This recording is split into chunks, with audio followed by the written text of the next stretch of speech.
जाने 84 योनियों के बाद मनुष्य जन्म कब और कैसे मिलता है। कहा जाता है कि मनुष्य रूपी जन्म 84 योनियों के बाद मिलता है, लेकिन ऐसा क्यों है, इसके पीछे कुछ पौराणिक महत्व बताए गए हैं, जिसकी हम आज इस वीडियो में चर्चा करेंगे। वीडियो में आगे बढ़ने से पहले हमारे YouTube चैनल जीवन ज्ञान संगम को लाइक सब्सक्राइब करें और कमेंट में जय श्री राम लिख दे, आपका कल्याण ही कल्याण होगा। ऐसा कहा जाता है कि मनुष्य जन्म लाखों जन्मों के बाद कठिन क्रम में मिलता है।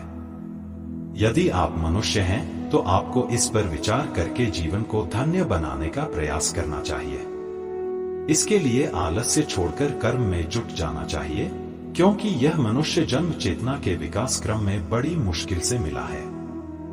यदि आप जानना चाहते हैं कब और कैसे, तो यह लेख जरूर पढ़ें। मनुष्य जन्म को लेकर पुराणों की मान्यता। ऐसा कहा जाता है कि प्रारंभ में एक आत्मा को कर्मगति अनुसार 30 लाख बार वृक्ष योनि में जन्म लेना होता है। उसके बाद जलचर प्राणियों के रूप में वह 9 लाख बार जन्म लेता है। उसके बाद कृमि योनि में 10 लाख बार जन्म लेने के बाद वह 11 लाख बार पक्षी योनि में जन्म लेता है। उसके बाद 20 लाख बार वह पशु योनि में जन्म लेता है। अंत में कर्मानुसार गाय का शरीर प्राप्त करके आत्मा मनुष्य योनि प्राप्त करता है। इसके बाद आत्मा 4 लाख बार मानव योनि में जन्म लेने के बाद पितृ या देव योनि को प्राप्त करता है। यह सभी क्रम कर्म अनुसार चलता है, यानी कि कर्मानुसार वह अधोगति या ऊर्ध्व गति को प्राप्त करता है। मनुष्य योनि में आकर नीच कर्म करने वाला आत्मा पुनः नीचे की योनियों में सफर करने लग जाता है, अर्थात उल्टे क्रम में गति करता है। इसे ही दुर्गति कहा गया है।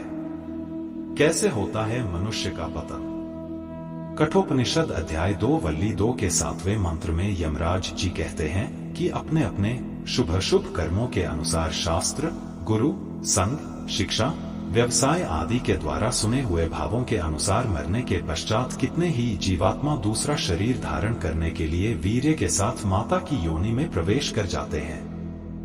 जिनके पुण्य पाप समान होते हैं वे मनुष्य का, और जिनके पुण्य कम तथा पाप अधिक होते हैं वे पशु पक्षी का शरीर धारण कर उत्पन्न होते हैं, और कितने ही जिनके पाप अत्यधिक होते हैं स्थावर भाव को प्राप्त होते हैं, अर्थात वृक्ष, लता, तृण आदि जड़ शरीर में उत्पन्न होते हैं। अंतिम इच्छाओं और भाव के अनुसार उसी ओर ये आकर्षित होकर वही योनि धारण कर लेते हैं। मनुष्य जन्म को लेकर वैदिक मान्यता। एक आत्मा है जो अनर समय है। एक अन्य आंतर आत्मा है प्राणमय, जो कि उसे पूर्ण करता है।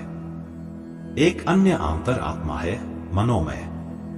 एक अन्य आंतर आत्मा है विज्ञानमय, सत्य ज्ञानमय, और एक अन्य आंतर आत्मा है आनंदमय। तैत्तिरीयोपनिषद अर्थात जड़ में प्राण, प्राण में मन, मन में विज्ञान और विज्ञान में आनंद। यह चेतना या आत्मा के रहने के 5 स्तर हैं। कोई भी आत्मा अपने कर्म प्रयास से इन 5 स्तरों में से किसी भी एक स्तर का अनुभव कर उसी के प्रति आसक्त रहती है। सर्वोच्च स्तर आनंदमय है और निम्न स्तर जड़। प्रारंभ में आत्मा नीचे गिरकर जड़त्व होकर गहरी सुषुप्ति नींद में रहता है। वह पत्थर या पेड़ की तरह जीवन यापन करता है। हमारा शरीर इस जड़ जगत का ही हिस्सा है, और जो भी दिखाई दे रहा है उसे जड़ कहते हैं। इसी जड़ में प्राण जब ज्यादा विकसित होता है तो वह आत्मा जीव जंतु के रूप में खुद को प्रकट करता है, यानी जड़ जीवन से मुक्ति होकर प्राण जीवन में गति करता है। इस अवस्था में प्राण तत्व ज्यादा सक्रिय रहता है। प्राण में ही स्थिर है मन। जिस आत्मा में मन ज्यादा सक्रिय हो जाता है वह फिर मनुष्य योनि में जन्म लेता है।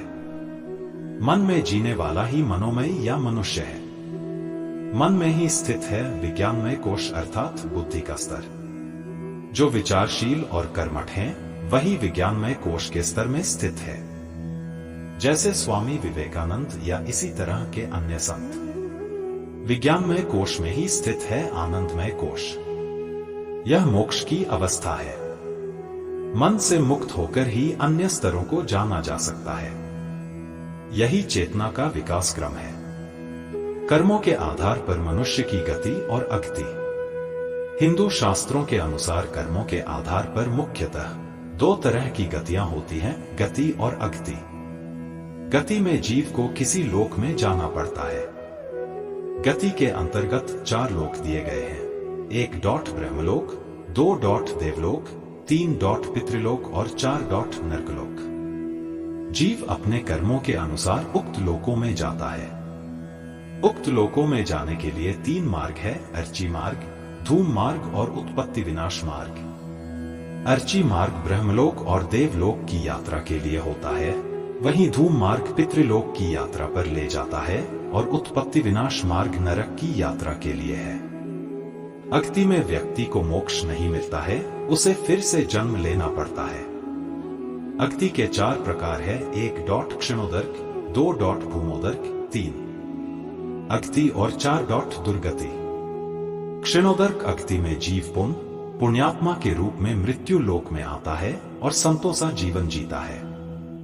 भूमोदर्क में वह सुखी और ऐश्वर्यशाली जीवन पाता है। अगति में नीच या पशु जीवन में चला जाता है। गति में वह कीड़ों जैसा जीवन पाता है। आज के लिए बस इतना ही, मिलते हैं न्यू वीडियो पर। जय हिंद, जय भारत।